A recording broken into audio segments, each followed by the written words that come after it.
प्रस्तुत काल आपण ग्रंथराज विवेक चूडामणी भाग क्रमांक 1 आणि श्लोक क्रमांक 2 आणि त्याच्यातल्या पान क्रमांक 6च्या दुसऱ्या पॅरेग्राफ पूर्ण झाल्यानंतर थांबलेलो होतो. त्याच्यामध्ये चिन्मयानंदांनी त्याच्यावर विश्लेषण केलेले आहे आणि काल एक बारकावे त्यांनी किती सांगितले बा त्याच्यामध्ये की मनुष्य जन्म मिळणं अत्यंत दुर्लभ, मिळालाच तर त्यात जरा थोडासा डोकेबाज असावा माणूस. कशासाठी? परमार्थासाठी. प्रपंचात सगळे डोकेबाज आहेत. त्याच्यानंतर ती सात्विकता पाहिजे. परमार्थ करणारी लोक आहेत, पण रजोगुणी लोक आहेत परमार्थ करणारी, तमोगुणी आहेत आणि सत्वगुणी आहेत. त्याच्यात सत्वगुणातला पाहिजे तर तो शुद्ध सत्वात जाईल, नाही तर तमगुणातून रजोगुणातून सत्वगुणात त्याच्यातच त्याचं इंड होणार. आणि म्हणून त्याच्यामुळे सत्वरजतम आहे ज्याच्या अंगी एच गुणी जग वाया गेले. आणि ते तिन्ही गुण कसे आहेत? सात्विकता जरी असली तर आम्ही सत्वगुणात भक्ती करतो असं जरी कोणाला अहंकार असेल तर त्रिगुण आसार, मग याची भक्तीसुद्धा कशी आहे? आसार. आणि निर्गुण हे सार, म्हणजे गुणातीत व्हायचं असेल तर शुद्ध सत्वातला पाहिजे. या सर्व दुर्मिळ संधी प्राप्त होऊनही वैदिक वाङ्मयाकडे स्पष्ट केल्याप्रमाणे अध्यात्म मार्गावरील निष्ठा दुर्मिळ आहे ना. परमार्थिक आहे, माळबीळ घातलेली, सप्त्याच्या पहिल्या दिवशी नाही, दुसऱ्या दिवशी नाही, तिसऱ्या दिवशी अर्धे होतील, परत एक दिवस दांडी, म्हणजे त्याला ती चिकाटी पाहिजे. ती चिकाटी नाही, निष्ठा नाही. सात्विकता आहे पण निष्ठा नाही, धरसोड आहे. त्याच्यानंतर श्रुती ग्रंथामधील गुढार्थाचे यथायोग्य आकलन होऊन त्यातील दुर्मिळ अधिक दुर्मिळ असते बघा. मग त्याच्यातून मी कीर्तनाला आलेली किती लोक मी पाहतो की त्यांना सगळ्याच गोष्टी कळत नाही, नुसतेच मुर्दे बसलेले असतात कीर्तनाला. तुकाराम महाराजांनी स्पष्ट शब्दात सांगितलं, नाही जवळी चित्त आणि काय मांडिले से प्रेत. मुर्दे पुढं बसलेले असतात. त्यांना एखादा विषय जरी विचारला तर ते म्हणतात आम्हाला काय आठवत नाही. म्हणजे तशी त्यांची कुशाग्र बुद्धी नाही, गुढार्थ समजून घेण्याची भूमिका नाही. त्याच्यात आत्म अनात्म वस्तूचा विवेक असणे. बरं, बुद्धी असून कडून त्याच्यावर ठाम राहिला पाहिजे, परत धरसोड नकोय. परत अध्यात्म वैभवाचा आत्मनिष्ठ अनुभव, त्याचा अनुभव पाहिजे त्याला थोडासा तरी. आता जर अनुभव भेटला ना, माणूस चिकाटी धरतो, लावून धरतो, आहे की नाही. त्याच्यानंतर आत्मतत्व, अंततः आपल्यामधील आत्मतत्व हेच सगळ्यांमध्ये, सगळ्यांना समभावानी पाहणं ही त्याच्यापेक्षा पुढची एक स्टेप आहे. म्हणजे असं एक एक पायरी पाहिजे आणि एवढ्या सगळ्या गुणाने संपन्न पाहिजे तर त्याला मोक्ष भेटतं. आणि अशी गोष्ट कधी घडते ते म्हणले, या प्रकारचा पूर्ण मोक्ष कोट्यावधी वर्ष सुबुद्ध जीवन व्यतीत करून प्राप्त होणाऱ्या पुण्याशिवाय मिळत नाही. अनेक जन्माची पुण्य असावी लागते, त्यावेळेला त्यांना अभिप्रेत असणारा विद्यार्थी तयार होऊ शकतो. कोण? विद्यार्थी तयार होऊ शकतो, त्यांना अभिप्रेत असणारा. त्याच्यात काल त्यांनी जाता जाता सांगितलं की मग आपल्याला तीव्र जिज्ञासू ज्याला आहे त्याचं दुसरं नाव आहे ब्राह्मण. तीव्र जिज्ञासू पाहिजे. एक जिज्ञासू आहे, मुमुक्षू आहे, तो तीव्र मुमुक्षू आहे ना. मुमुक्षू आणि तीव्र मुमुक्षू. मुमुक्षूमध्ये आपण दोन पाहिले होते प्रकार.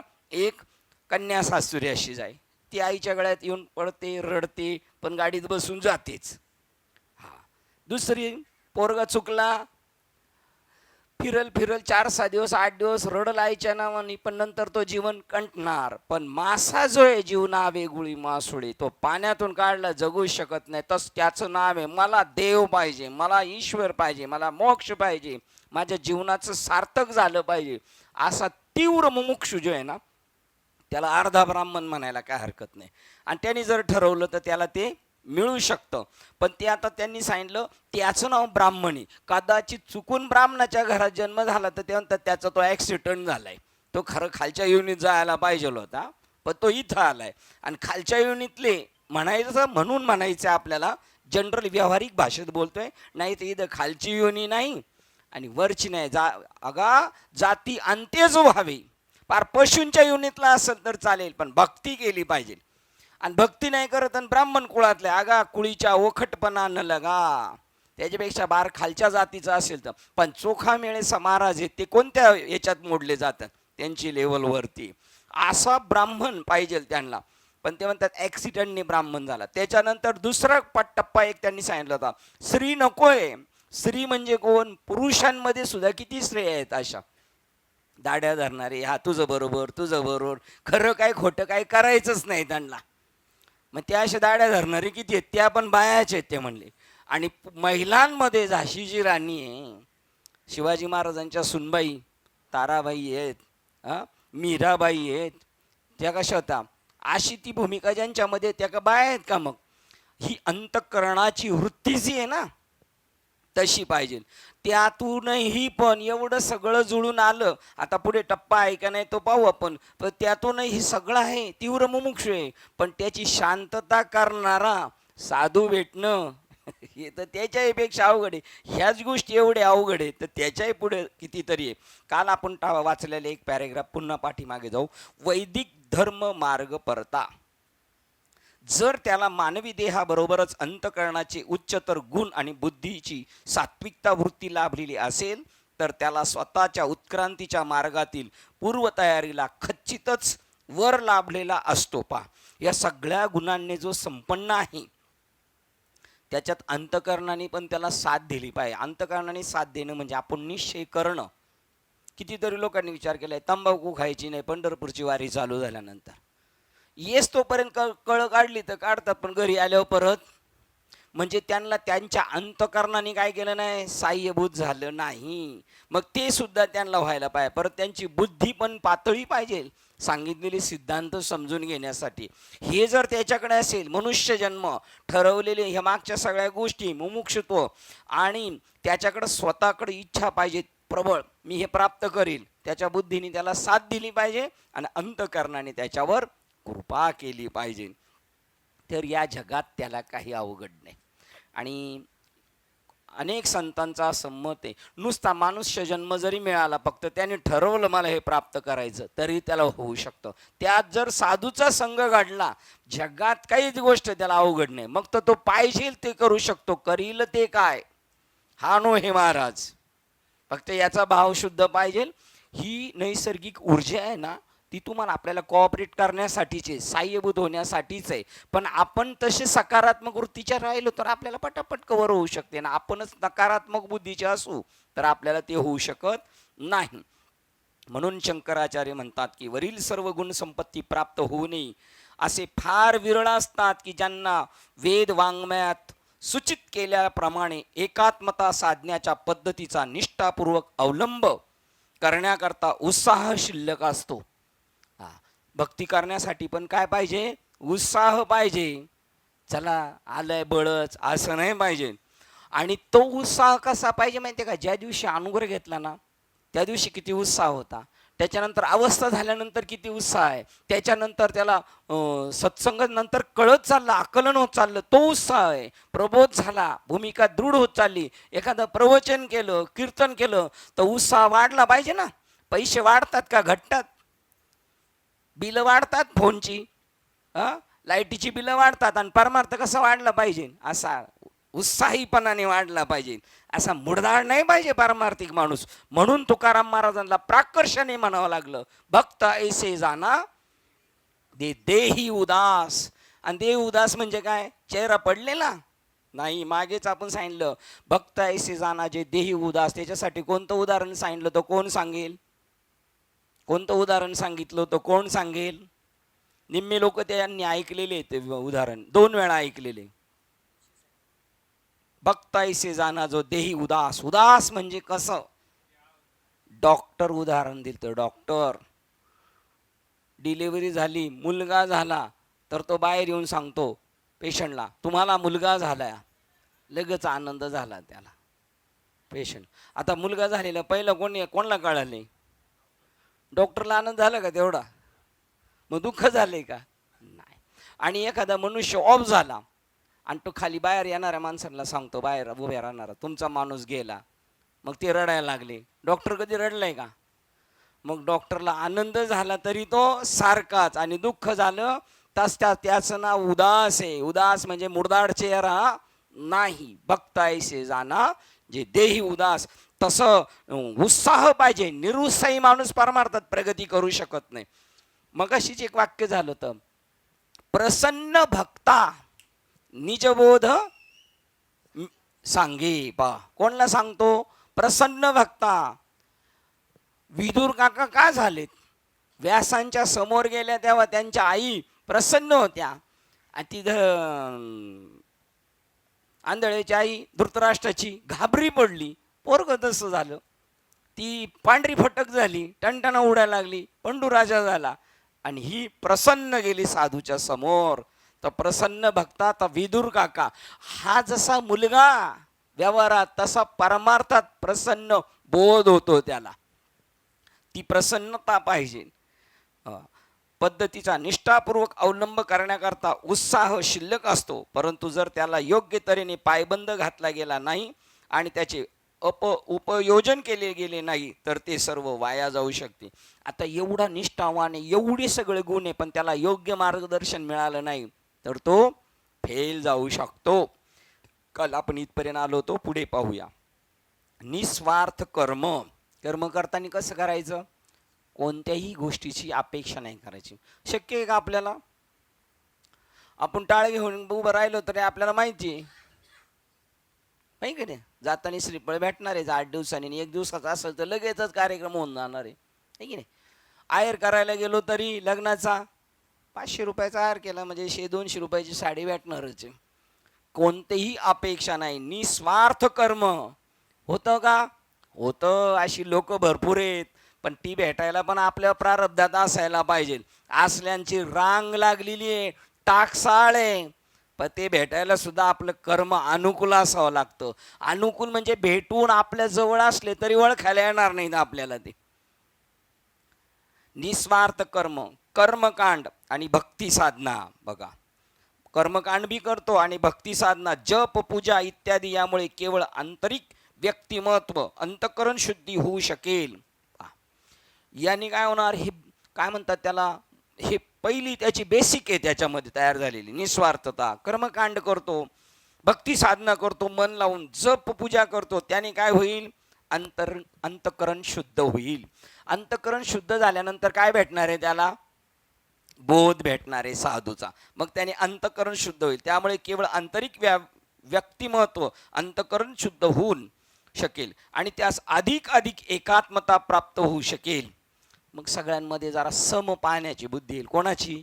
ज्याचं अंतःकरण शुद्ध झालं. म्हणून प्रमाणे चित्त शुद्ध तरी शत्रू होती मित्र, व्याघ्र न खाती सर्पदाय. म्हणून जंगलात जे साधना करत होते त्यांना वाघांनी कधी खाल्ले नाही, कारण का? त्यांचे सम लेवल झालेली सगळे. अंतःकरण शुद्ध होऊन त्यास अधिक एकात्मता प्राप्त होऊ शकेल. निष्काम. बघा ना, तुकाराम महाराजांची किती एकात्मता आहे. ते झाडाझुडपांना म्हणतात, वृक्षवल्ली आमा सोयरे वनचरे पक्षीरे सुस्वरे आळविती. निष्काम कर्माद्वारे एकाग्रता वाढीला लागते. बघा, निष्काम कर्म केलं तर एकाग्रता वाढेल, काहीच अपेक्षा नाही. पण पुढे काय? उत्साह वाढवू शकतो. ज्याला अधिक एकाग्रता साधलेली असते त्याचे अंतःकरण शुद्ध असलेच पाहिजे, असणारच. आता हा मुलगा जर रोज येतोय धावत पळत, हे येतात धावत पळत, अंतःकरण शुद्ध असल्याशिवाय येतील का? अशुद्ध अंतःकरण कुठं पळवणार आहे? अशुद्ध गोष्टीकडे पळवणार आहे, शुद्ध गोष्टीकडे पळवणार नाही. शुद्ध असलेच पाहिजे. म्हणून सर्व साधकांचा, विशेषतः जे ज्ञान मार्गावर वाटचाल करतात, ज्यांना साधूचा उपदेश झालेला आहे, तत्वमसी महावाक्याचा उपदेश झालेला आहे आणि ते ठसवण्याच्या प्रयत्नात आहेत, जे ज्ञान मार्गावर वाटचाल करतात त्यांचा स्थिर एकाग्रता साधणे हा सुरुवातीचा प्रयत्न हवा. का नाही मला साध्य होत? साधलं पाहिजे, तो त्याचा अट्टास असला पाहिजे. एकाग्रता म्हणजे काय? आपण जत्रेला गेल्यानंतर फुगे ठेवलेले असतात आणि बाहेर बंदूक असती. कशासाठी? एकाग्रता साध्य करण्यासाठी, फुगे फोडण्यासाठी, आहे की नाही? विद्वत्तम, त्याच्याकडे विद्वत्ता पाहिजे, प्रश्न काढण्याची खोबी पाहिजे. जेव्हा हा मनुष्य मानव चित्त एकाग्रतेची शक्ती विकसित करतो. बघा, चित्ताच्या एकाग्रतेची शक्ती, स्पीड विकसित करतो तेव्हा तो श्रुती ग्रंथाचा लाभदायक अभ्यास म्हणजे श्रवण करण्याकरता अधिकारी होतो. हे ग्रंथ आमच्या गावाकडच्या एकाने सांगितलं, महाराज तुम्हाला जो सगळ्यात जास्त आवडलेला ग्रंथ असेल तो मला आणून द्या बरं. मग मी नेऊन दिला विवेक चूडामणी. ते मला 6 महिन्याने भेटले, पार काही घुसतच नाही डोक्यात. म्हणणे असा आणलाय तसा तिथंच ठेवून दिलेला आहे. म्हणले पा काय पाहिजे त्याच्यासाठी, चित्ताची एकाग्रता पाहिजे, उत्साहपूर्वक. मग तो श्रुती ग्रंथाचा लाभदायक अभ्यास श्रवण करण्याकरता अधिकारी होतो. परंतु त्या पद्धतीमधील का व कशा करता या संबंधीचे खरे ज्ञान झाल्याशिवाय आपल्या मर्यादित ज्ञानामुळे साधनेकरता आवश्यक असणारा उत्साह तो टिकू शकणार नाही. का हे का समजून घ्यायचे मला, आणि कशासाठी हे पाहिजे त्याच्याकडं, ते पण मला हे का समजून घ्यायचं, मी कशासाठी जायचे प्रवचन कीर्तनाला, पंढरपूरला कशासाठी जायचे, हे जर त्याचं ध्येय ठरलं असेल तर त्याचा उत्साह शेवटपर्यंत टिकून राहू शकतो, नाही तर मध्येच कोलमडू शकतो. कशासाठी आपल्याला जायचंय, मोक्ष अंतिम साध्य आहे माझं, आणि मोक्षाजवळ गेल्या मग मोक्षाला सुद्धा किंमत नाही, पण ते मिळस तोपर्यंत. म्हणून किंवा अजून एक गोष्ट सांगतात, जर तुम्हाला काही करायचं असेल तुकाराम महाराज तर आपल्यापुढे एक ध्येय ठेवतात. तुका म्हणे एका मरणीची सरी, एकदाच मरायचं आहे, पण उत्तमाची एक कीर्ती मागे त्याच्यासाठी झिजावं लागेल ना. त्याप्रमाणे मग तो टिकू शकणार नाही जर का आणि कशासाठी करायचं हे कशासाठी समजून घ्यायचं आपल्याला. म्हणून श्रुती ग्रंथाचा अभ्यास या ठिकाणी सूचित केला आहे, आणि त्या ध्येयाचे दिग्दर्शन करणारे, त्याचा मार्ग दाखविणारे आणि त्या दोन्ही संबंधी युक्तिवाद करणारे वाङ्मय म्हणजे उपनिषदे होत. उपनिषदामध्ये फक्त ज्ञानाच्या चर्चा आहेत. कोणत्या ज्ञानाच्या, मग बाकीच्यांमध्ये ज्ञानाच्या नाहीत का, आत्मज्ञानाच्या आहेत. एक यथार्थ ज्ञान आहे आणि एक विपरीत ज्ञान आहे. यथार्थ ज्ञानाच्या चर्चा आहेत उपनिषदांमध्ये. जेव्हा हा पुरुषार्थ पूर्ण मनुष्य मानव एकाग्रतेची शक्ती विकसित करून निष्काम कर्मद्वारा श्रुती ग्रंथाचा अभ्यास करतो, तेव्हा जड आणि चेतन, आत्मा आणि अनात्मा यामधील विवेकाची त्यास प्राप्ती करून घेता येईल. बघा, जेव्हा हा पुरुषार्थ पूर्ण मनुष्य मागच्या गोष्टींनी परिपूर्ण आणि मी प्राप्त करून का कशासाठी असा मनुष्य मानव चित्त एकाग्रतेची शक्ती विकसित करून मी आता हे प्राप्त करून घेणार, एकाग्रतेची शक्ती पूर्ण करून निष्काम कर्माद्वारा श्रुती ग्रंथाचा अभ्यास करतो. कर्म करत असताना कोणत्याही प्रकारची अपेक्षा नाही. त्याच वेळेला त्यांना संतांचे बोध वचन फलद्रूप होऊ शकतात, एरवी नाही. का नाही झाली बरं? किती लोक गातात, तुका म्हणे माझे हेची सर्व सुख. काय अर्थ आहे त्याचा? माझं सगळ्यात सुख काय महत्वाचं? परमात्म्याचं दर्शन. मग झाले का त्यांच्या वागण्यावरून वाटतं का त्यांचं हेच सुख आहे? त्यांची तर बरीच सुख आहेत, ती सुख आहे, ती सुख आहे, तिकडं मन लागलेली आहेत. मग एक सामान्य प्रमाण कळायला तयार नाही. आपुला तो एक देव करून घ्यावा हा बंग सोपा आहे काय? आपुला तो एक देव करून घ्यावा हाय का? तुझी तेवढी पळापळी आहे देव प्राप्त करण्यासाठी? तुला तर सगळं लागते लटांबळ. आणि त्याच्या खाली डिटेल दिलं, ये रती माईक, तुझा ध्येय एकच पाहिजे. सैनिकाला आहे ना, अंगावर खाद्य पण घेऊन जायचं, वेळ प्रसंगी नाही खायला भेटलं तर झाडपाला खायचा, पण आपली ड्युटी सोडायची नाही. त्या तो करू शकतो आपुला तो एक. हौशे गवशे विकली ऑफ सुट्टीत, दिवाळीच्या मे महिन्याच्या सुट्टीत, त्याचं काम नाही. मग त्याने यायचं नाही का? तो आला तर तिथपर्यंत जाऊ शकल. निष्काम कर्मद्वारा श्रुती ग्रंथाचा अभ्यास करतो तेव्हा जड आणि चेतन, जड काय आहे, चेतन काय आहे, आत्मा काय, अनात्मा काय, यामधील विवेकाची त्यास प्राप्ती करून घेता येईल. मग विवेक कळेल. सर का इकडे या, मामी इकडे या. आणि आपल्यामधील आत्मतत्व हे सर्वांमधील आत्मतत्व होय हे लवकरच त्याच्या लक्षात येते. काय? जसं आपण तसंच दुसरं आहे. आपण तैसे व्हावे नाही, आपल्यासारखंच दुसऱ्याला तो समजतो. सगळ्यांना भगवत स्वरूप किंवा सगळ्यांना स्वतः सारखं समजतो. त्याच्याकडून होणार नाही कोणाही जीवाचा न घडो मत्सर, होणारच नाही मत्सर. कारण तो मत्सर करणं कोणाचा होईल? मग आपल्या स्वतःचा मत्सर केल्यासारखं होईल. आणि आपल्यामधील आत्मतत्व हे सर्वांमधील आत्मतत्व होय हे लवकरच त्याच्या लक्षात येते. आता आपल्या लवकर आले का नाही लक्षात? त्या मनाने आपल्याला लय लवकर लक्षात आलेलं आहे काय सगळ्यांमधलं आत्मतत्व ते आपलंच आहे का नाही. आणि लगेच तो देवत्वाच्या अनुभूतीमध्ये स्थित होतो. लगेच संतांचं असं आहे, आज उद्या परवा नाही, मुखी नाम आपणासारखे. त्यांचं बघा, जर तुम्ही आपण या गुणांनी संपन्न झाला, आपली ध्येय धोरणं ठरलेली असेल, तर आपल्यातलाच आत्मा जगात सगळीकडे भरलेल्या प्राणी मात्रांमध्ये आहे. मग आमच्या गावचे बाबा तसेच बाबांना म्हटले होते, मला का नाही होत. मग नामदेव महाराजांनी विसोबा चाटींचं चरण स्पर्श केल्याबरोबर सगळीकडे त्यांना दिसलं, आम्हाला का नाही दिसत. कारण आपली तशी स्वच्छ बुद्धी नाही, निरागस बुद्धी लागते. त्याच्यासाठी चॅप्टरपणा चालत नाही. आत्मतत्व लवकर त्याच्या लक्षात येते आणि लगेच तो देवत्वाच्या अनुभूतीमध्ये स्थित होतो. तो स्वतःला लगेच काय समजतो, देव पावयासी गेलो ते मी ईश्वर स्वरूप आहे, आणि मी जसा ईश्वर आहे तसं सगळं जगत ईश्वर स्वरूप आहे. आत्मविकसनातील हे टप्पे एकामागून एक सांगताना डार्विनने अर्धवट जाहीर केलेल्या उत्क्रांतीच्या सिद्धांताची न लिहिलेली प्रकरणे थोडक्यात श्री शंकराचार्य आपणापुढे मांडित आहेत. बघा, बाहेरच्या देशातला कोण तत्वज्ञानी आहे त्याची काही उदाहरणं सांगतात. आणि आत्मविकसनातील हे टप्पे एकामागून एक फटाफट प्राप्त करायचे. हॉस्पिटलमध्ये ॲडमिट केल्यानंतर ते म्हणतात, घेऊन जाताना किती घाई जातो हॉस्पिटलमध्ये. बरं, रिक्षा मिळवण्यासाठी किती धावपळ करतो, रिक्षात बसल्या उतरायची किती घाई. बरं, तिथं लगेच हॉस्पिटलमध्ये पळायची किती घाई. आणि त्यांनी सांगितलं जा केस पेपर काढून आण, त्याला किती पळतो. अशी सतत पळापळी पाहिजे, आयशी करी धावाधावी. आता आपली धावाधावी कशी, नाहीतरी म्हातारं जाणारच आहे, अशी भूमिका आहे नाही का आपली. तेवढी आहे का पळापळी आपली, करावी तातडी. आता आपली तातडी कशाची आहे, कामधंद्याची तातडी आहे आपली. आणि आपल्याला पाहिजे भाताची पेज पिऊन अमृताचे परिणाम पाहिजेत. काकाने ठेवलेत आपल्या. मला म्हणायचं होतं बापानी, पण नको पण म्हणले, त्याच्याशिवाय कळणारच नाही. इतकं स्पीड पाहिजे ते म्हणतात. एका महात्म्याचं म्हणणे, ज्याला ह्याच देहात मोक्ष प्राप्त करायचं त्याला हजारो जन्माच्या कर्माची राख रांगोळी करावं लागते, एवढं स्पीड पाहिजे त्याला. पानिपतच्या युद्धात बाजीप्रभू काय दुसरा बाजीराव, काय लढाई आहे त्यांची.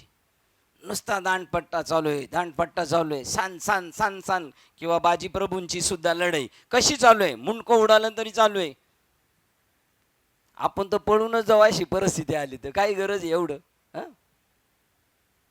का त्यांनी मगच सांगितलं, का आणि कशासाठी करायचं हे पहिलं कळालं पाहिजे. माळ कशासाठी घालायची, मजा आहे का माळ घालायचं म्हणजे.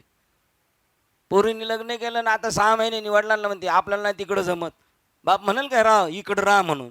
तो घनचक्कर असेल, गुडघ्यात मेंदू असेल, तोच म्हणाल घरी राह. तो म्हणेल काही गरजा असेल तर तुझ्या मी पूर्ण करील, पण तुला तिकडंच राहायला पाहिजे. इकडं पण ही पण माळ आहे, नवऱ्याची माळ नवरीच्या कंठी, नवरा वैकुंठी वाट पाय. धरसोड चालते का तिकडं, इकडं पण नाही चालणार. एवढं स्पीडनी जायचं त्याला. जसं हॉस्पिटलमध्ये ॲडमिट, त्याच्यातून रक्ताची टेस्ट करायला जा, इकडं पळ तिकडं पळ, किती पळतंय. पेशंटपेक्षा तो जो पळणार आहे ना, असं वाटतं आता याचं काम झालं का याला दुसरी खाटी याला शेजारी घ्यायला पाहिजे. एवढ्या स्पीडनी पळलं तरच पेशंट वाचतोय ना.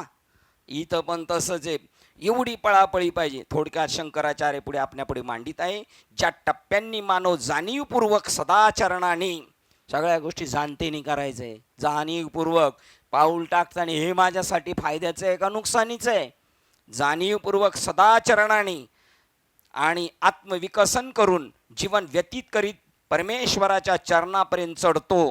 त्या ठिकाणी त्याच्याशी एकरूप होतो आणि शेवटी स्वतःच शिवस्वरूप होतो. कळेल कोणला, ज्याला बोध झालाय त्यालाच कळणार आहे.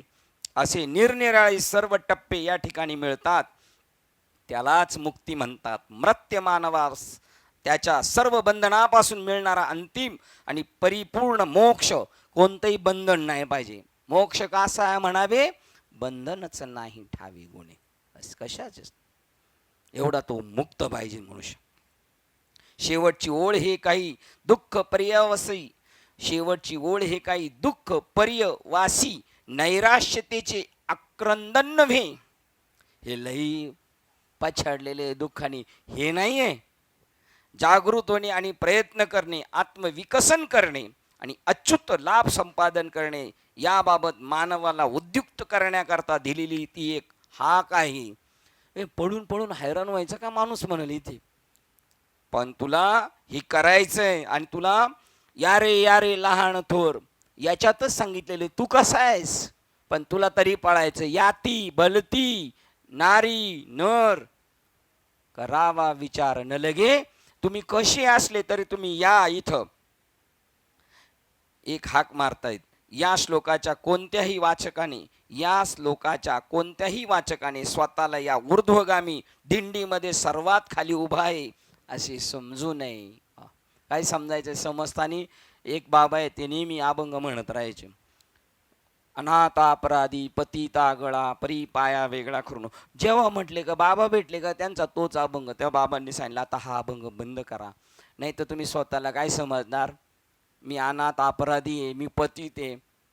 कधीतरी म्हणायचं ना आम्ही त्रिभुवनी आम्ही वैभवाचे धनी. त्यामुळे ते म्हणतात या श्लोकाच्या आता हे एवढं सगळं सांगितलं आपल्यासारखं म्हणणारच आपलं काही काम आपण आपलं नको, आपल्याकडे तेवढी तीव्रता नाही. पण असं समजायचं नाही. या श्लोकाच्या कोणत्याही वाचकाने स्वतःला या ऊर्ध्वगामी दिंडीमध्ये सर्वात खाली उभा आहे असे समजू नये. जो या वेदांताच्या हाकेने आकर्षित होतो, जो त्यातील युक्तिवादाचे चांगल्या तऱ्हेने गुणग्रहण करू शकतो, ज्यास त्यामध्ये निर्देशित केलेल्या ध्येयाचे सहानुभूतीपूर्वक आकलन होते, असा तो साधक संपूर्ण उत्क्रांतीमधील गतजन्माचा परिपाक अशा पुनर्जन्माच्या खचितच शेवटच्या टप्प्यात आलेला असतो. इथपर्यंत आलाय ना तो, तर तू स्वतःला हे नको समजू. तू समज आता इथपर्यंत आलोय ना, म्हणजे हा माझा जन्म शेवटचा जन्म आहे. शेवटची पाळी एक मनुष्य जन्म. आता आपण सुटायच्या आलिया मनुष्य देहासी मुक्तीचा दारवंटा मुक्त त्याशी. बस पुढचं पण नको, कारण मनुष्य जन्म कसा आहे आता मुक्तीचा दरवाजा आहे. मी अगदी आता याच्यानंतर जर गेलोच तर पुढं कुठं जाणार आहे?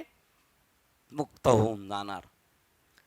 गतजन्माचा परिपाक आहे अशा पुनर्जन्माचा हा ग्रंथ हातात यायला सुद्धा तो तेवढा भाग्यवानाचा असेल. लगेच नाही कळत. मला PN पाटील साहेबांनी दिला होता वाचायला एकदा, आणि काही कळलं नाही आपल्याला, परत रिटर्न दिला. परत येडगे बाबाला कोणीतरी प्रेझेंट दिला होता. ते म्हटले हांडे बाबा हे काय आपल्या डोक्यात नाहीत. मग परत डोकं घातलं, हो कळालं. मग त्यांच्याकडे एकच भाग होता, मग दुसरा साहेबांकडून आणला, मग वाचला, आणि मग शोध मोहीम चालू झाली. तुमच्या हातात कोणती वस्तू येणार ना, तिचा काहीतरी तुमच्याशी संबंध आहे गतजन्माचा, म्हणून तुम्हाला ते तिथपर्यंत घेण्यात जाण्यासाठी आलेले आहे. त्यामुळे तो साधक संपूर्ण उत्क्रांतीमधील गतजन्माचा परिपाक अशा पुनर्जन्माचा खचितच शेवटच्या टप्प्यात आलेला असतो. तो जर या संधीला दक्षतेने आणि काळजीपूर्वक उपाययोजनेने लाभ उठवील तर वेदांत त्याला यशाची खात्री देतो. एक मनुष्य मला म्हणले, अगोदर माझ्या 10-15 वर्ष अगोदर घेतलेले बाबा, त्यांना म्हणले हे मागवून आले तुम्ही काय दरसोड करता. तर तो मनुष्य मला परत 10-12 वर्षांनी म्हटला, तुम्हाला मिळालेल्या प्रत्येक संधीचा तुम्ही काय केला? फायदा केला. मग आपल्याला बाकीच्यांना नको म्हणले का काही? म्हणजे तसं इथं सांगतात, जर तुम्ही काळजीपूर्वक या संधीचा दक्षतेने आणि काळजीपूर्वक उपाययोजनेने लाभ उठवील तर वेदांत त्याला यशाची खात्री देतो. या 100% आम्ही तुम्हाला सोडवीन माझा आपला आळस, आपले औदासिन्य. बघा लय बारकावे या ग्रंथ सांगले, आपला आळस सोडायचा. आळस मला कंटाळा आलाय आज मी नाही येत. तुला कंटाळा आला? शाळेत चालेल का असं? शाळेत चालेल, कामावर चालेल का? कंटाळा आला तर लगेच पगार कट होतं ना, ते कळतं ना लगेच. आणि यांना कंटाळा आले हे घरच्यांना उपाशी ठेवतात. आजारी असले तरी स्वयंपाक करतील, ते जेवणार नाहीत, पण दुसऱ्याची तयारी करून ठेवतील, तेवढी पाहिजे जाचवल्यता इथं. आपला आळस, आणि ज्याच्याकडे आळस आहे ना, तर संत सज्जनांनी घेतली प्रचिती. हे आळशी मती मंद केवी तरी आपले औदासिन्य, असं प्रसन्नता नाही, असं मुरदाडसारखा चेहरा, आपली आत्मविवेचनाची भावना. काय आमची परिस्थिती लई अशी, परिस्थितीला पेटव, तुझी परिस्थिती नाही सगळ्यांची तशीच आहे ती, आणि ती परिस्थिती तुला याच्यासाठीच आणलेली आहे, तू देवधर्म स्वीकारावं म्हणून. ज्याच्यावर प्रसंग येतो समजायचं, विशेष कृपा आहे आपल्यावर देवाची, चकाचक करण्याच्या प्रयत्नात आहे.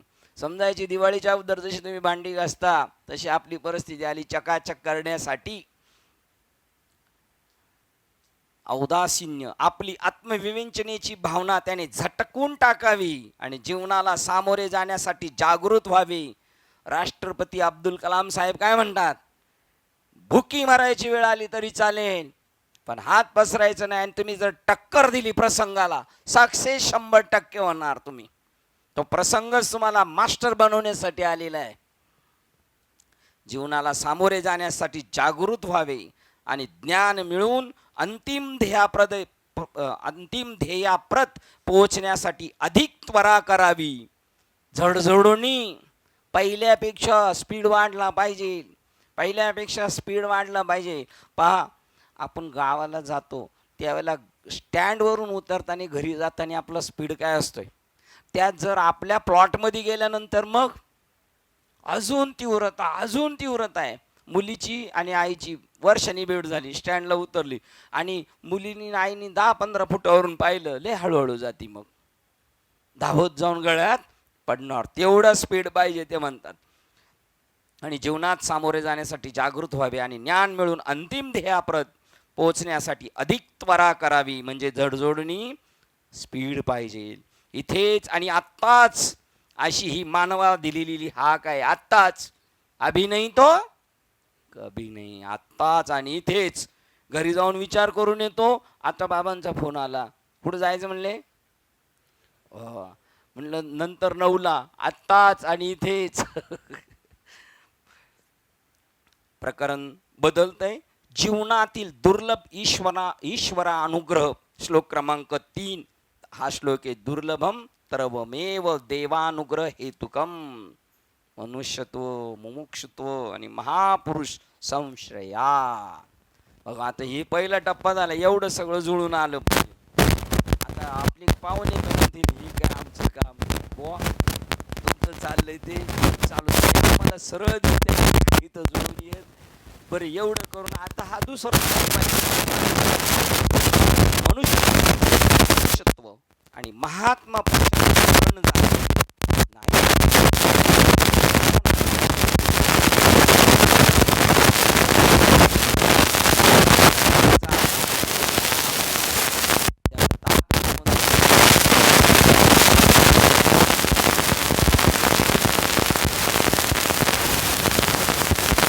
महापुरुषाला शरण चित्तच दुर्मिळ असते.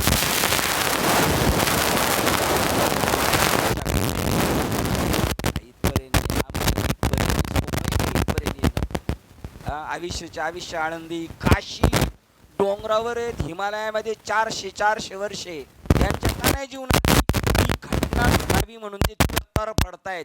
चांगदेव त्याचे तर पडत होते, व्यासांची ती स्थिती होते.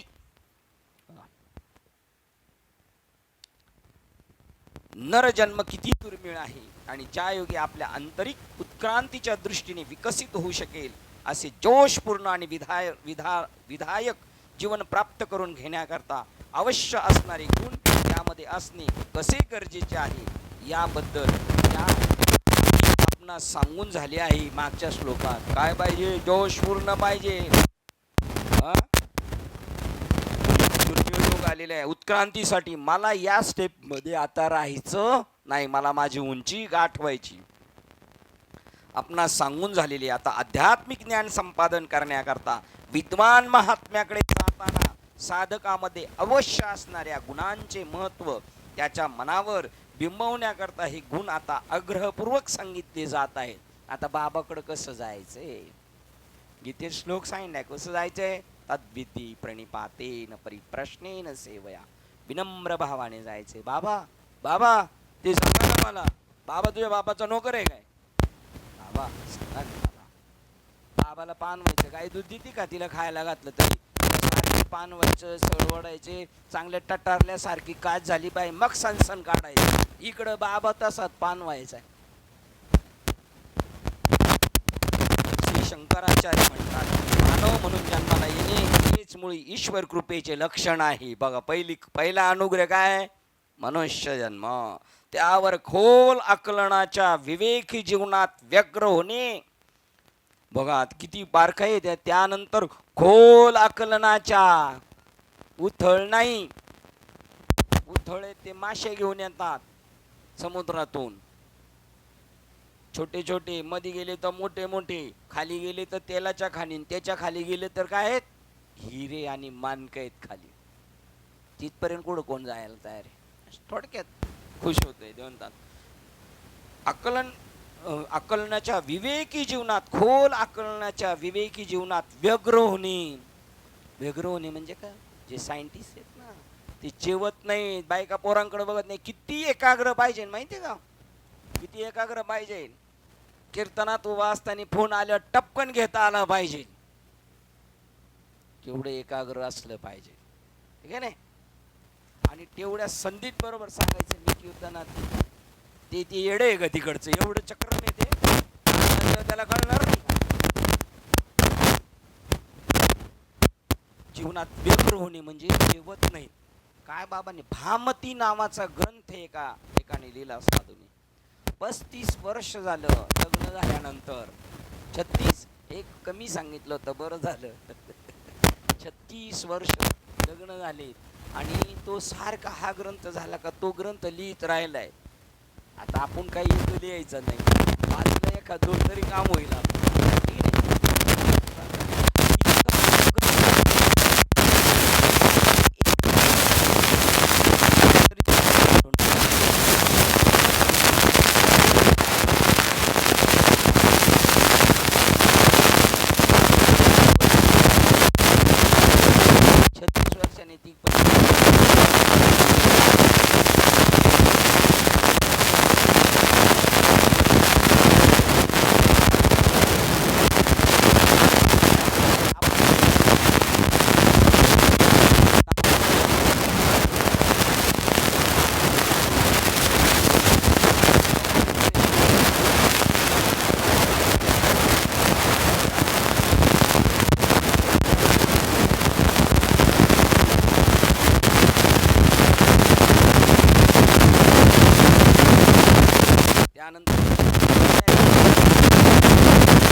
या लागे माझ्या काही अभ्यासी मिळ.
याचं श्रेय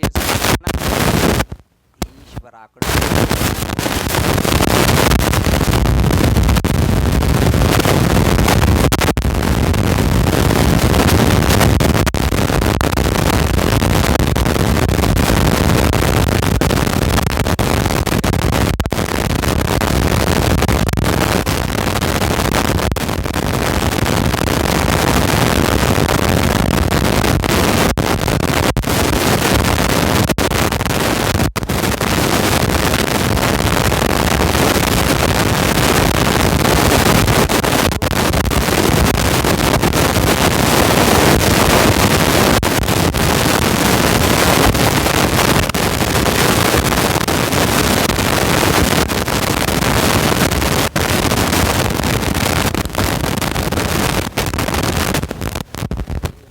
तुला मनुष्य जन्म दिला हीच कृपा आहे तुझ्याकडं, आणि त्याच्याबरोबर तू दोन घेऊनच आलेला आहेस. जसं मॉलमध्ये एकावर एक दोन आहेत ना, इथं एकावर दोन आहेत म्हणजे तीन. मनुष्य जन्माबरोबर हे दोन दिलेलेच आहेत. असा प्रत्येकाच्या जीवनात येतो योग, काही मी उद्धार पावेल अशी भावना आपल्या अंतःकरणात निर्माण करणार असं आपल्या आयुष्यात एक तरी असं कीर्तन आपल्याला प्रत्येकाला ऐकायला भेटतं. कोणी किती अनपढ असू द्या, त्याच्यासाठी प्रयोजन इतकं जबरदस्त केलं. तुझा बाप मेला तर 5.5 महिन्याला तरी प्रवचन ठेवशील का नाही? वर्ष श्राद्धला तरी ठेवशील ना. नाही तुझ्या बापाचे देशकरीला तू ऐकलं टाकल्या करण्याच्या नादात असशील तर बाकीच्यांच्या वेळेला तरी ऐकशील ना. असा कधीतरी योग भगवंत आणतोच. आणि जो ज्या अर्थी ती विषय मांडतो, गायकवाडताई म्हणतात, ज्या अर्थी तो असा विषय मांडतो त्याला येऊन अशी काही येडपट विचारतात, ताई तुम्ही हा विषय मांडला, हा खरोखर आता सध्या आहेच नाही. मग मांडलंय कसं काय? आता कुठे राहिलेलं नाही. आणि असं कुठे भेटेल? ते म्हणतात मग आपण सांगायचं काय हे माझ्याकडे भेटेल म्हणून? तेवढं पण सांगितलं ना, नाही सांगायचं. तेवढी अक्कल पाहिजे ना, तेवढं सुद्धा कळायला पाहिजे. हे तिन्ही गोष्टी प्रत्येक मानवाला दिलेले, प्रत्येकाला दिलेले आहे. पण त्यांनी ते उपयोग केला पाहिजे. हे म्हणतात ईश्वराची कृपा म्हणजे काय? ईश्वराचे आशीर्वाद किंवा आकाशात ढगामध्ये बसून एखाद्या राजाने निवडक व्यक्तींवर वर्षाव केलेली कृपेची विशेष पाकिटे नव्हती. ईश्वर कृपा याचा या ठिकाणी अर्थ त्या व्यक्तीने उदात्त आणि महान सत्वशील कर्मांनी भरलेल्या आपल्या अनेक पूर्व जन्मांतरीत मिळवलेल्या निकोप आणि विवेकी जीवनातील प्रतिक्रियांची एकूण गोळा बेरीज होई. या जन्मात आणि मागे जन्मात त्यांनी ते असं जमा करत आलं होता. थोडी पुंजी अशी. 4 नंबरचा टॉपिक आहे आणि श्लोक आहे 4 नंबरचा. ऐहिक मानवाची दुःखी, बघा या जगातल्या माणसांची दुःखी. जो मूढ मानव योगायोगाने नरजन्म मिळाला असता आणि त्यातही पुरुष देह प्राप्त झाला असून शास्त्राचा संपूर्ण अभ्यास करूनही आत्मविमोचना करीत झटून प्रयत्न करणार नाही, असा तो आत्महनन करणारा अनात्म गोष्टींना चिटकून बसून खच्चितच आत्मघात करीत असतो. नर जन्मामध्ये स्त्री जन्मापेक्षा पुरुष जन्म अजून श्रेष्ठ का? तो रात्री 12-1ला 1:30ला येऊ शकतो ना. त्याला दिली ना सूट, पण त्या सुटीचा जर फायदा नाही घेतला तर काय उपयोग आहे? आणि आता आपण जर महाराष्ट्रात पाहिलं तर अग्रगण्य कोण आहेत कीर्तन प्रवचनाला? गर्दी कोणाची? स्त्रियांचीच आहे. ते म्हणतात पहा, जो मूढ मानव योगायोगाने जन्म मिळाला असता आणि त्यातही पुरुष देह प्राप्त झाला असूनही शास्त्राचा संपूर्ण अभ्यास करूनही आत्मविमोचना करीत झटून प्रयत्न करणार नाही, असा करतोय अभ्यास, पण कसा करत नाही? शाळेत जातोय, क्लासला जातोय, पण झटून नाही. तो आत्महनन करणारा म्हणजे आपल्या स्वतःच्या आत्म्याचा नाश करून टाकतोय तो. या गोष्टीला चिटकून आणि अनात्महनन करणारा अनात्म गोष्टींना चिटकून बसून. कशाला चिटकून आहे? तुम्हाला सांगतो, आपल्या घरातला सिरियस माणूस आहे, त्याची काही गॅरंटी नाही, आणि त्याच दिवशी तुमच्या गावात सप्ताह आहे आणि जन्म आहे भगवंताचा किंवा एखाद्या साधूची पुण्यतिथी, तुम्ही तिकडच गेले पाहिजेत. कुठं? हॉस्पिटलमध्ये डॉक्टर बघणार आहे, तू काय करणार नाही. तुझ्या ह्या पुण्याने कदाचित त्याचे 2 दिवस वाढू शकतील, पण तू जर तिकडे नाही गेला तर तू तुझं आत्महनन केलेलं आहे. कोणत्या गोष्टीला, हाच विवेक कळायला पाहिजे ना, कोणत्या वेळेला कोणत्या गोष्टीला प्राधान्य दिलं पाहिजे आपण. तो आत्महनन करणारा अनात्म गोष्टींना आपण फक्त ऐकायचं. वारी निघाली होती आणि वारीला जायचं होतं कोणाला, चोखामेळा महाराजांना, आणि त्यांना सांगितलं होतं बहिणीला सांगायला जा. ते कुठे गेले, वारीला गेले. आणि गेले तर गेले, आणि इकडे डिलेवरी कोणी केली, देवानी केली. हे फक्त आपण ऐकायचं, लयत लय सांगायचं, ऐकायचं आणि सोडून द्यायचं, असं वाटचाल करायची नाही. पहा,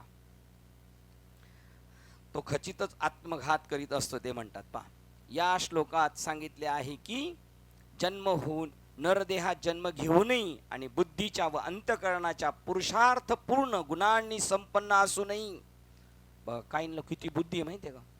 मी सांगतो, कितीतरी लोक आता इथं नाहीत, आपल्या संप्रदायातलीच आहेत, अगदी कुशाग्र बुद्धीचे आहेत, त्यांना आपल्यापेक्षा झटकन कळल, पण ते इकडे येणार नाही. ते म्हणले आपलं काम झालंय, अनुग्रह झालाय, बस झालं बस झालं. ते तिकडं अनात्म गोष्टीला चिटकून येईल. ते जर इकडं आले ना, अजून दुपटीने वाढू शकतो, लाभे लाभ दुनावाला होऊ शकतो. नरजन्म घेऊनही आणि बुद्धीच्या आणि अंतकरणाच्या पुरुषार्थ पूर्ण गुणांनी संपन्न असूनही, आणि अशा व्यक्तीने श्रुती ग्रंथ प्रणित अध्यात्म पद्धतीमध्ये मधील गूढ अर्थाचा सखोल अभ्यास केलेला असूनही तो जर पवित्र मार्गाने जाण्याचा उत्साह दाखवणारा नसेल आणि आत्मपूर्णत्वाच्या दिव्य ध्येयापर्यंत पोहोचणारा नसेल, तर असा मनुष्य अरे रे रे रे ते म्हणतात, किती सगळं सोळाने जुळून आले त्याला, पण त्याला त्याचा फायदा उचलता येत, कळतंय सगळं, इकडचंही कळतंय, पण तरी तिकडच चिटकलेलं आहे. म्हणून ते म्हणतात सांगा मी काय करू तेच कर तू, ते बरं आहे जरा याच्यापेक्षा. अरे रे, आत्मघातच करतो म्हणावायचा. अशी दुर्मिळ संधी मिळाल्यावरही जी लाखातून एखाद्यासच मिळते, सगळ्यांना चान्स नाही. आपल्याला जो चान्स आले तर जगाच्या बाजारात गर्दी बघा ना, घाटकोपर रेल्वे स्टेशनला गाडी आल्यानंतर किती उतरून पळून गेलेत, उतरले तसे पळत आहेत रिक्षा पकडायला, आणि रिक्षा स्टँडला जाऊन मग दम घेतात. बरं जो पळालाय तो, बरं इकडून रिक्षा सोडून जो गेलाय तो बी हळूहळू जात नाही, तो बी पळतच जातोय. आणि तेवढी गाडी जेवढी फुल होऊन गेली तेवढीच प्लॅटफॉर्मला परत गर्दी आहेच, आणि त्याच्यात एखाद्यांना आपला नंबर लागलेला आहे. त्याच्यात एवढ्या गर्दीतून देवाने आपल्याला निवडलेले आहे. आत्मघातच करतो. अशी दुर्मिळ संधी मिळाल्यावरही जी लाखातून एखाद्यासच मिळते, जर त्याचा लाभदायक रीतीने उपयोग करून घेणार नसेल तर तो खरोखर हराकिरी करतो. हराकिरी करतो, हराकिरी कळेल का आपल्याला. हा, असेच म्हणावयास पाहिजे, म्हणजे स्वतःच्या पायावर दगड पाडून घेतो. आणि नरजन्मातील अशा दिवाळखोरास श्री शंकराचार्य यथार्थपणे त्याला पदवी देतात, मंद बुद्धीचा मूढधी असे संबोधतात. आता हा हुशार आहे बरं का, पण तरी पण कोणत्या वेळेला काय करावं याची अक्कल नाही, म्हणून त्याला काय म्हणले, तो मूढ माणूस आहे शंकराचार्य म्हणतात. कळून सवरून सुद्धा. बापरे, ही व्यक्ती आत्महनन कसे करते, स्वतःचाच नाश कसे करते. जगातील वस्तुविषयी संबंधीच्या खोट्या आसक्तीने तो आपल्या शरीराच्या आणि आपल्या मनाच्या तटावरून जेव्हा बाहेर पाहत असतो, तेव्हा तो स्वतःचे सत्य स्वरूप, हे जे सर्वव्यापी जाणीव तत्व होय, ते विसरून स्वतःबद्दल प्राकृतिक आवरणे म्हणून गैरसमज करून घेतो. कसं नुकसान करून घेतो एवढा हुशार माणूस. हे हुशाराचं चाललंय बरं का, पण हुशारातला वेडा. काय एक श्लोक आहे, आपण म्हणत असतो की एक शास्त्रातले, एक प्रपंचातले मूर्ख आहेत आणि काही शास्त्रातले मूर्ख आहेत. या लागी अर्जुना पाही अध्यात्म ज्ञानाच्या ठाई, जया नित्य बोधू नाही शास्त्र मुडा. हे कशातले मूर्ख, शास्त्र मुडा. कीर्तन भजन प्रवचन शास्त्री सगळे ग्रंथ उलते पालते केले, उलते पालते केले, तसंच कळल तुम्हाला. वाचले म्हणल्यावर नाही कळायचं तुम्हाला. तरी पण हे कशातले, शास्त्रातले मूर्ख, आणि आपण प्रपंचातले मूर्ख. आता त्याच्यातले मूर्ख, श्रेष्ठ मूर्ख कोण मग? आपल्याला किंमतच नाही, त्यांचीच किंमत आहे की नाही. ही व्यक्ती आत्महनन कसे करते बघा. जगातील वस्तूविषयी संबंधीच्या खोट्या आसक्तीने, हे आपले सिकंदर बादशाहचं आपले परमार्थिक माणसाने मोकळं व्हायचं. परमार्थिक माणसाने असा विचार नाही करायचा, निवृत्ती महाराज देशमुख सांगतात तसा. आता बघा त्यांचं काल समर्पण आहे, आज ते म्हणतात ना की जोपर्यंत आपले हातपाय हलतात आपण जिवंत आहे तोपर्यंत जमिनी पोरांच्या नावावर नाही करायच्या. परमार्थिक माणसाने सगळ्यावर दिले संसाराशी पाणी, त्यांचा भरोसा कोणावर आहे? सगळा आहे तो पांडुरंग आमचा. वस्त्र आणि अन्नाची न करी चिंता, आहे तो आमचा मायबाप पांडुरंग. असं प्रमाण माऊली आमची पांडुरंग, कशाच नको चिंता करू, वस्त्र आणि पोटाची, आहे आमची माऊली पांडुरंग. बघा असा विश्वास पाहिजे. तू का म्हणे घालू, उद्याच्या खायची काळजी करतो तो मूर्ख माणूस म्हटलेला आहे, तो पारमार्थिक नाहीये. मग काय करायचं? पक्षी अंगणी उतरती. जर कुठे गेलोच आपण आणि जेवायला गेल्यानंतर जर लईच कोणी आग्रह केला, बाबा घ्या ना एक लाडू एक लाडू, तर जाताना डबा बरोबर घेऊन जायचा, म्हणजे संध्याकाळचं घेऊन यायचा. आणि त्या गाडवाला म्हटलं का अभंग म्हणत म्हणणार, पक्षी अंगणी उतरती ते का गुंतो. आता आपले आपण तुम्हाला सांगतो, कोरोना 2 वर्ष होता, 7-8 वर्ष नाही आला झाला कोरोना राहिला आणि आपल्याला बाहेर जायला नाही लागलं, तरी एवढे पैसे आपल्याकडे आहेत, बसून खाऊ जाग्या हो, तरी अजून आपल्या डोक्यात कांदे बटाटे भरलेले आहेत. 2 वर्षात कसे चमचमीत खाल्ले की नाही सगळ्या गोष्टी. देव देतो, ज्यांनी चोची बनवल्या साध्या म्हणी आहेत गावच्या, हे पण नका अभ्यास करू, तरी पण कळेल तुम्हाला. वस्तू विषयासंबंधीच्या खोट्या आसक्तीने सिकंदर गेला ना हात हलवीत, काय त्याच्या हाताशी आलेले?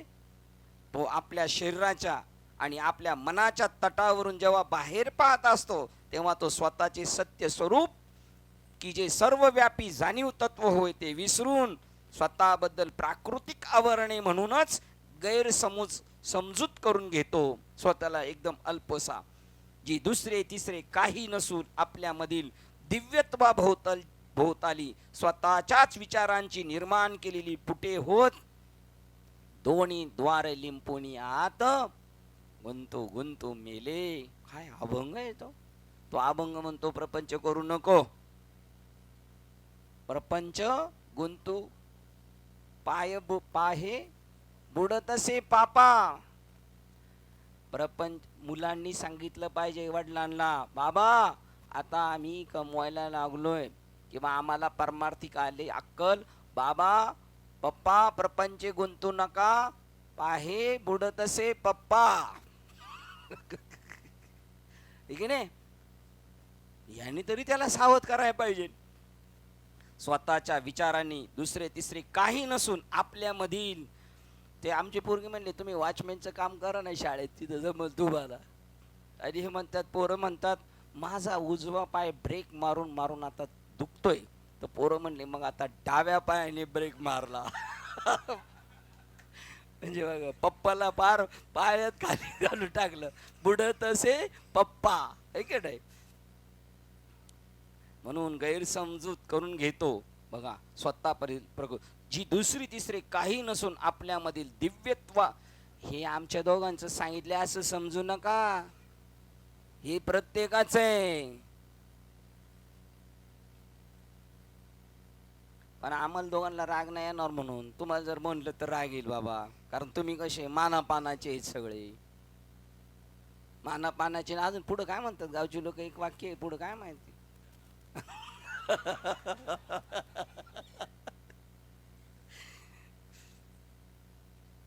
जी दुसरी तिसरे काही नसून आपल्यामधील दिव्यत्वाभोवती स्वतःच्याच विचाराने निर्माण केलेली पुटे होत बंधन करून ठेवले धागा. तो नानांनी आणला होता गावावरून दाखवायला, त्रिकूट कोसल्याने घर सायास केली. ते असं एवढं पॅक बंद आहे ना, त्याच्यावर दगड पडला तर त्याला काय होणार नाही, तरी त्याच्या आतमध्ये जिवंत कसं आहे बघा. त्रिकूट कोसल्याने त्याच्याच लाळेतून ना घर सायास केली आणि दोन्ही द्वारे लिंपोनी आत गुंतू गुंतू मेले. शरीर मन बुद्धी, बघा आता शरीर मन बुद्धी येते, पुढे पुढे गेल्यावर हे शब्द पण वाचवणार आहे. श म ध, शरीर मन आणि बुद्धी, श म ध. आता देणार शरीर मन बुद्धी या तिन्हींच्या लोलकातून सत्यतत्व पाहताना शरीराकडून सत्यतत्व पाहून कळणार आहे काय? मनाकडून वैविध्यतेच्या अनेक ठिणग्या आणि तेजो किरणे ते फेकत असताना त्यास दिसत असते आणि वस्तू मात्र त्याच्या ज्ञानेंद्रियांना आणि मनाला भ्रामक मोहित घालीत असतात. बघा शरीर मन आणि बुद्धी माणसाला फसवत असते, नश्वराकडे नेत असते आणि अजून काय करते, ज्ञानेंद्रियांना भुरळ पाडते, त्याला खरं कळून देत नाहीत. आणि वस्तू मात्र त्याच्या ज्ञानेंद्रियांना आणि मनाला भ्रामक मोहिनी घालीत असतात. आपल्या शरीराच्या आणि मनाच्या आसक्तीचे समाधान करण्याकरता ती व्यक्ती वस्तू मात्राच्या मागे धावते. असा हा भ्रांत पुरुष आपल्या सत्य स्वरूपाबद्दल गैरसमजूत झाल्यामुळे अहम केंद्रित संसारी जीव स्वतःच्याच अज्ञानाचा बळी बनतो. कोणी कोणाचं नुकसान केलं? आपलं कोण नुकसान करत नाही, आपणच आपली झालो दावेदार शत्रू, आपणच आपलं नुकसान केलेलं आहे. दुसरा नुकसान करायला कोण मोकळं आहे? आत्मस्वरूपाचे. बरं आपलं नुकसान तो करायला आला तर त्याचं कोण करील नुकसान मग? त्यामुळे तो म्हणतो माझं मी करतो आणि तुझं तू कराय का नाही. संसारी जीव स्वतःच्याच अज्ञानाचा बळी बनतो. आत्मस्वरूपाचे अहम केंद्रित जीव म्हणून होणारे हे अधपतन म्हणजे आत्महनन. आत्महनन त्याचं स्वतःचं तो नाश करतो आणि स्वतःला अहम समजतो. आणि आपल्याला काय समजायचं? स्वतःला सोहम. आत्म्यास खरोखरी आत्महनन शक्य नसते. बघा आता हे वाक्य परत सुधारावं लागतं. शहाण्या माणसाला सुधरून बोलावं लागतं. लगेच दुसरं म्हणलं आत्म्याचा कुठं नाश होतो का? नाही होत, पण असं बोलावं लागलं तर. आत्म्यास खरोखरी आत्महनन शक्य नसते. स्वप्नात मजवर मोठ्यातली मोठी संकटे येतात आणि माझ्यातील स्वप्नानुभवक म्हणून मला ती स्वप्नातील संकटे भोगावी लागतात. मग ही स्वप्ने भोगावं लागते. हे खरं नाही. आत्म्याला कधीच त्रास नाही होत. जग पण खोटे आणि कोणालाच काही त्रास नाही होत, पण कधी खरं कळलं तर. आणि खरं नाही कळलं तर मग मात्र झोप येते आणि तो ओरडायला लागला वाघ वाघ वाघ वाघ वाघ. आता तो बोलणारच ना, कारण तो कसा आहे? अज्ञानाच्या झोप येते म्हणल्यावर त्याला वाटणार, आणि जागा झाल्यावर उलट हसणार आणि आपण पण त्याला हसणार आणि तो पण हसणार. तो ना बेडवर झोपलोय मस्त पॅक बंद दरवाजा आहे, मग पण जोपर्यंत त्याला जाग येत नाही तोपर्यंत ते घाबरणार. स्वप्नात मजवर मोठ्यातली मोठी संकटे येतात आणि माझ्यातील स्वप्न अनुभव म्हणून मला ती स्वप्नातील संकटे भोगावीच लागतात. म्हणून अहम ज्याला आहे ना त्याला जेल आहे आणि सोमवाल्याला जेल नाही. मी आत्मा असे देही हा विश्वास नाही जायाशी ते मृगजळाचे निडोई. नावे सकट बुडू गेले, बोटीत बसून बुडून गेले. कोणत्या नदीत? मृगजळाच्या नसलेल्या. म्हणजे जगत खरं नाही, संसार खरा नाही, पण बुडणार जर कळालं नाही तर. त्याचं खरं तत्व काय? मग त्या खरं तत्व परब्रह्म हे कळलं पाहिजे. म्हणून मजवरही काही संकटे कोसळत नसते. बघा बघा, स्वानुभव म्हणून मला ती स्वप्नातील संकटे भोगावीच लागतात. म्हणून मजवर काही संकटे कोसळत नसते. ज्या क्षणी मी झोपेतून जागा होतो त्या क्षणीच माझ्या लक्षात येते की ती संकटे आणि ज्यांनी ती भोगली तो स्वप्नानुभवकही सर्व माझ्याच मनाची फक्त निराधार अशा स्वप्न जगातील निर्मिती होते. आत्म्याचं नाच नाही, पण आपण आपल्याच डोक्याने ठरवले ना, म्हणून त्या गोष्टी होतात. म्हणून सत्यतत्वाच्या दृष्टीने येथे आत्महनन होत नाही. परंतु शंकराचार्य आपल्या दैनंदिन जीवनातील आपसात आत्मा आणि अनात्मा यातील विवेक समजावा म्हणून आपल्या पातळीवर उतरतात. म्हणून आपल्या पातळीवर आले, तुझं नुकसान करून घेतो आणि त्या अर्थाने आपण आत्महनन करतो असे ते म्हणतात. आपणच आपलं नुकसान करतो. बघा ज्ञानेश्वर महाराजांचं पण 16व्या अध्यायात आहे, ज्याचं स्वतःच्या आत्म्यावर प्रेम असेल त्यांनी माझ्या ह्या बोलण्याकडे लक्ष द्यावे. मला असं वाटतं 22वा किंवा 23वा श्लोक आहे 16व्या अध्यायातला. आत्मतत्वाच्या वाट्याला काही दुःख येत नाही. ती जीवाच्या वाट्याला येत असतात. आता आत्मा म्हणजे म्हणताना त्यांनी काय डोक्यात ठेवलेलं आहे, तिथे जीव. तो जीव या जगामध्ये मंगल आणि दिव्य होण्याकरता धडपडत असतो. सुखालागी करतोय तळमळतो. श्लोक क्रमांक 5. दुर्लभम मानुष्य देह प्राय. दुर्मिळ नरजन्माची संधी मिळाल्यानंतर आणि तेही बुद्धी आणि अंतकरण याचे पुरुषार्थ पण पूर्ण गुण असूनही जो स्वस्वरूप शोधण्याच्या प्रयत्नात कमी पडतो, यापेक्षा जास्त महामूर्ख कोणी असेल काय? आपल्यालाच विचारतात, आई काय कोणी एवढं सगळं जुळून सुद्धा तो धडपड करीत नाही. सर्व प्राणी मात्रांना निसर्गात पायऱ्या पायऱ्यांनी वर नेत त्यांना वरच्या उत्क्रांत उपकरणामध्ये देहामध्ये घडवीपर्यंत लक्षवधी वर्ष वाट पाहावी लागते. कोण होतं माहिती का? दगड होतं. दगड, आपण त्या दगडाची झीज झीज होता होता ऊन वारा पावसाने बारीक धूळ झाली, झाडाच्या बुडाशी गेली, झाडाने त्यातली क्षार खेचले, ते आपल्या मम्मी पप्पाने खाल्ले आणि मग आपला जन्म झाला. आपल्या जन्माच्या वेळेला हजारो वेटिंगला होते. मला मला ते म्हणले, चल तुला नाही, एकट्यालाच पाठवणार, बाकी गेले गटरीला निघून तिकडं. एवढा दुर्मिळ योग आला. आणि इथे येऊन परत जर त्याने हातातली संधी घालवली तर पुन्हा नाही. उपकरणामध्ये देहामध्ये घडवीपर्यंत लक्षावधी वर्ष वाट पाहावी लागते. व्यक्तीच्या बाबतीत अस्तित्वाच्या सर्व खालच्या पातळ्यांवर ही उत्क्रांती म्हणजे काही जाणीवपूर्वक केलेले विकसन नसते, परंतु निसर्ग नियमानुसार त्याला अनैच्छिकपणे मिळालेला तो धक्का असतो.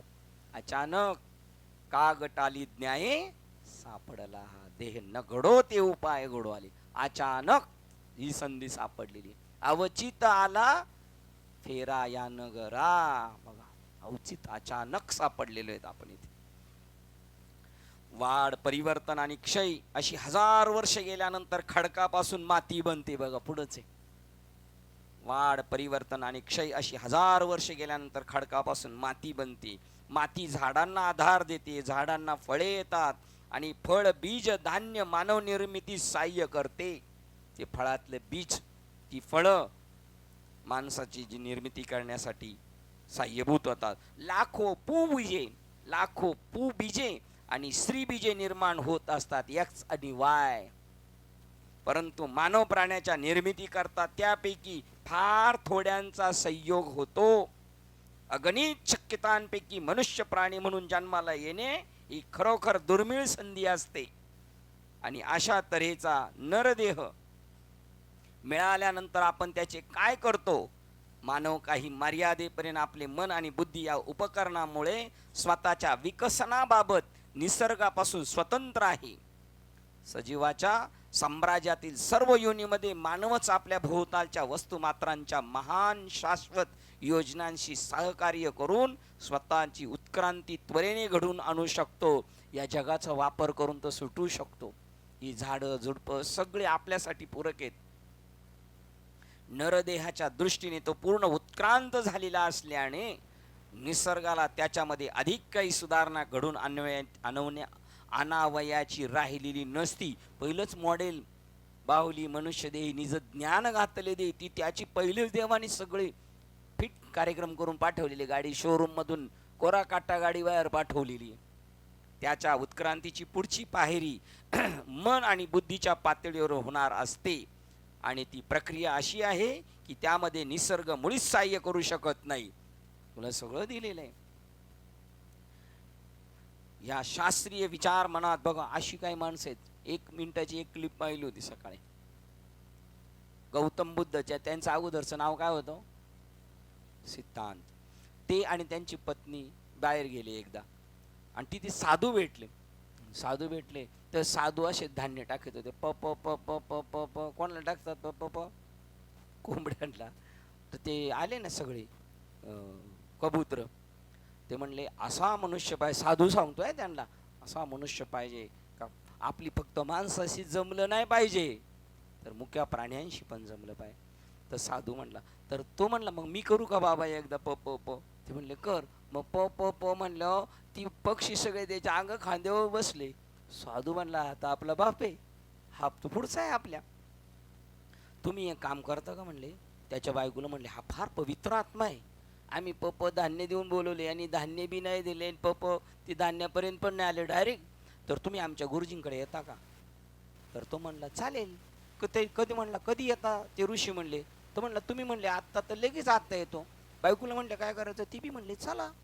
तेवढ्यात तो त्यांचा अंगरक्षक म्हणतो, आई साहेब आपल्या वाट पाहत असतील, जसे शिवाजी महाराजांना म्हटले तसे आपल्याला घरी जायला पाहिजे. आपला अजून टाइम झालेला नाही. असं काही काही बसतात ना माळ घालायला, घालू म्हणतात माळ, पण मंडळी तिकडून म्हणते नाही. बघतो म्हणतो नाही आज नाही, नंतर बघू कधी.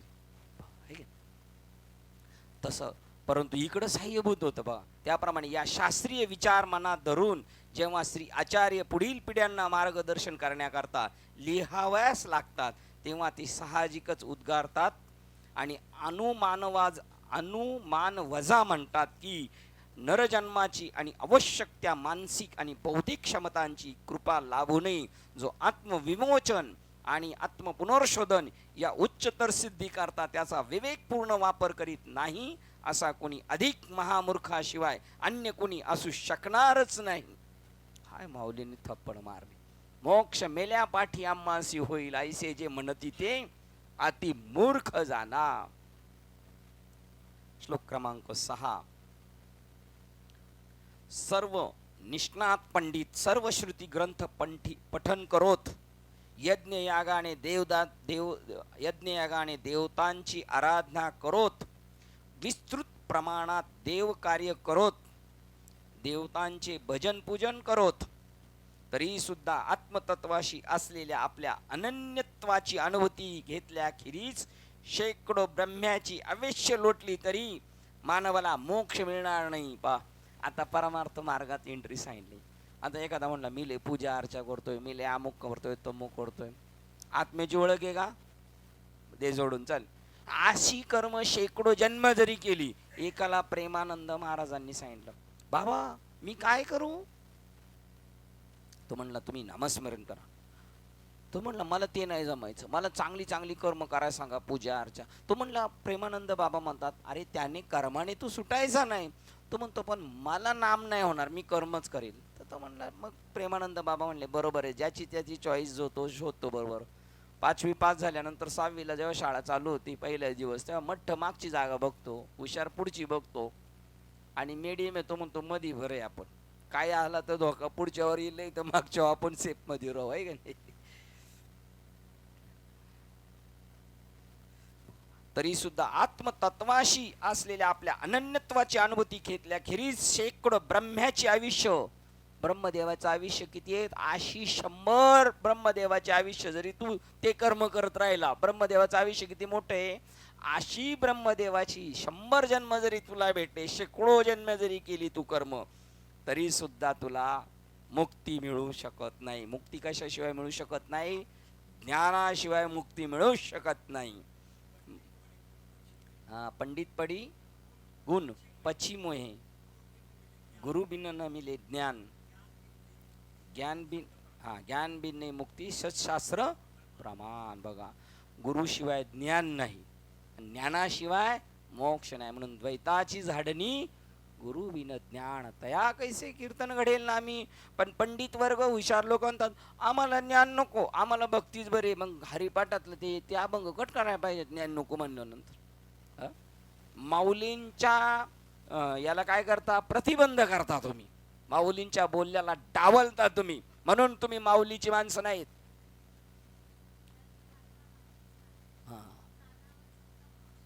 नरदेवाचा हाच स्वार्थ, साधावा चौथा पुरुषार्थ. हे न करणे जो का अर्थ, तो जाणावा अनर्थ. काय वय आपलं? 20. आता 80 वर्षाच्या बाबाला सांगा ना त्याची रुची कशात आहे बघा. मग तर उकुरडा चालण्याशिवाय दुसरं काहीच करायचं नाही. मुख्य स्वार्थ आहे. खरे स्वार्थी संत होते, त्यांनी खरा स्वार्थ साधला आणि आपण अनर्थाचा अर्थ साधतोय. आपण खरा स्वार्थ संतांनी, खरे स्वार्थी संत होते, आपण नाही स्वार्थी. पशु मानव पुरुषार्थ पूर्ण.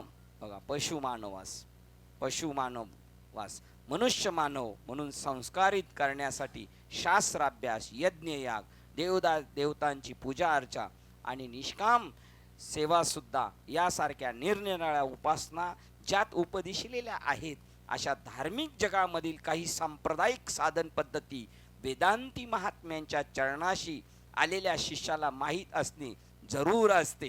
का सांगतात?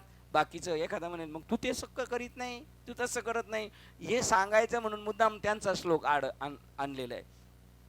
जो वेदांती म्हणजे जो गुरुचा शिष्य झालेला आहे, ज्याला साधन मार्ग मिळालेला आहे, त्याला बाकीच्या पण गोष्टी माहीत असणं गरजेचं आहे, म्हणून त्यांना ते सांगायचंय.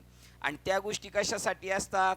पशु मानवास मनुष्य मानव बनवण्यासाठी ह्या गोष्टी आहेत. पूजा अर्चा भजन दिंडी अमुक तमुक, पारच कामातून गेलेली केस आहे, त्याला कामात आणण्यासाठी या सर्व साधना तळमळीने आणि दक्षतापूर्वक अनेक वर्षे केल्यानंतर ज्यांना आपल्या उणीवा स्पष्टपणे जाणवू लागलेल्या आहेत, ही दिवस रात्र राबलेले परमार्थिक कार्यासाठी चांगदेव महाराजांना ते कळालं. माझी उणीव 1400 वर्ष मी जतन केलं शरीर, पण मला जे पाहिजे ते भेटलं नाही.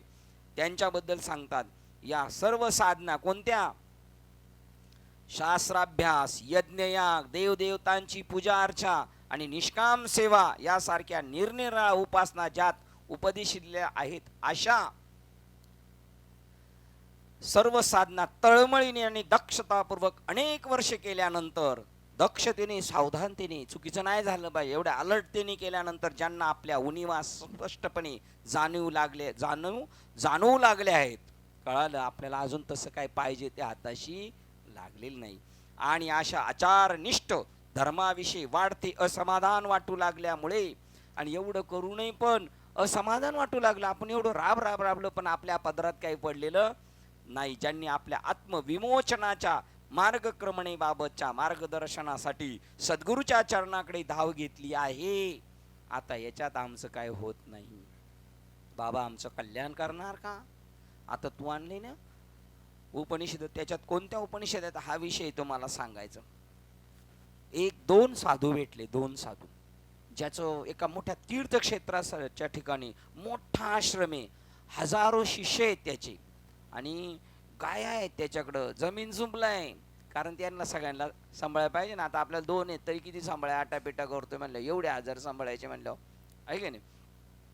मग एवढं सगळं करत असताना ते भेटले, आणि अनेक असे वर्षानुवर्षे किती विद्यार्थी निघून गेले.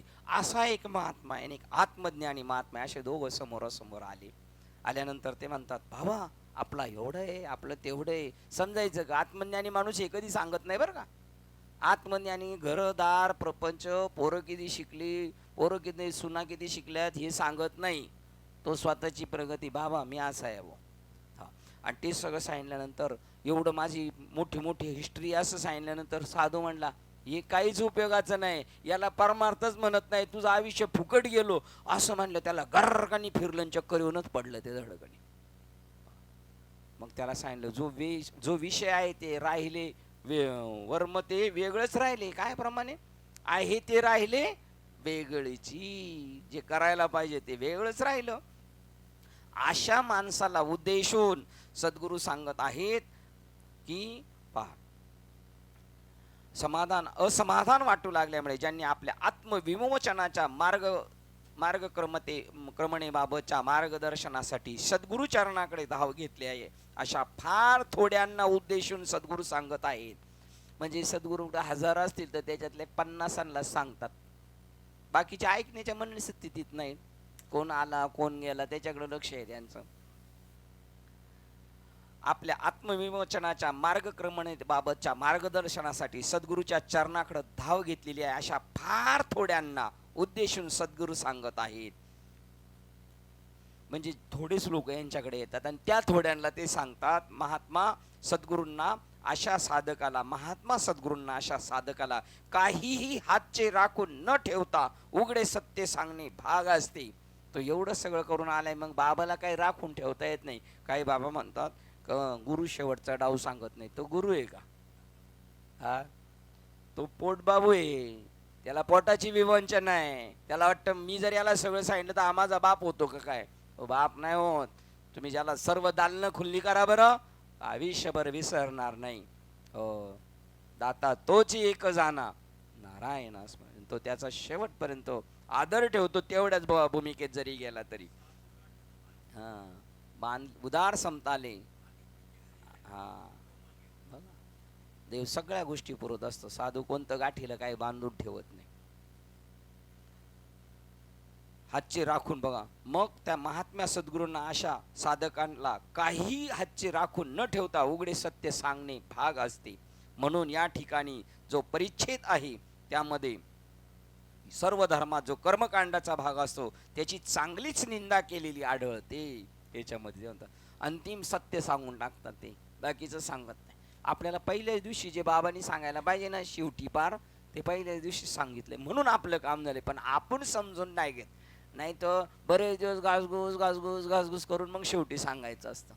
असं लोकांचं तंत्र आहे. पण इकडं पहिल्या झटक्यातच कार्यक्रम करून टाकलेला आहे आपला. मंद अधिकारी साधकांचा असा एक वर्ग असतो बघा. हे आता मंद अधिकारी कोण कोण आहेत? मंद अधिकारी साधकांचा असा एक वर्ग असतो की जो स्वतःच्याच आध्यात्मिक साधनेमध्ये गुंग होऊन गेलेला असतो. बस आपण करतो तेच बरोबर, दुसऱ्याचे काय ऐकायची मानसिकता नाही. इतका की तो अधिक समाधानकारक आणि अधिक प्रगत साधनेचा अंगीकार करण्यास धजण्यापेक्षा स्वतःच्याच साधनेतील आणि निष्ठेतील नैराश्य जीवन आणि त्यातील क्लेश याबद्दल भयानक सहनशीलता दाखवण्याचा मोठेपणा मिरवित असतो. आम्ही आमच्या बाबा बरे आहेत, त्याला काही हाताशी नाही लागलं तरी आम्ही प्रयत्न करू, शेवटपर्यंत आम्हाला देतीलच. आणि तो त्याच्यामध्येच पण याच्यापेक्षा काहीतरी अजून उत्तम दर्जाचं आहे, झटकन काम होणार आहे, त्या गोष्टीचा तो अंगीकार करत नाही. इतक्या दीर्घ कालपर्यंत अनुसरत असलेला मार्ग सोडून देण्यासंबंधीच्या त्याच्या अंधश्रद्धा भयंकर याची वस्तुता ते प्रकटन असते. नाही त्याच्यात ते सोडणार ना. एवढं सोडून द्यायचं काय म्हणले? एवढे दिवस आम्ही त्यांच्या बरोबर होतो ते सोडून देऊ काय आता? नाही, आता नाही जमायचं. आता आम्ही हाय इथंच बरं. त्यांना असं वाटतं बघो.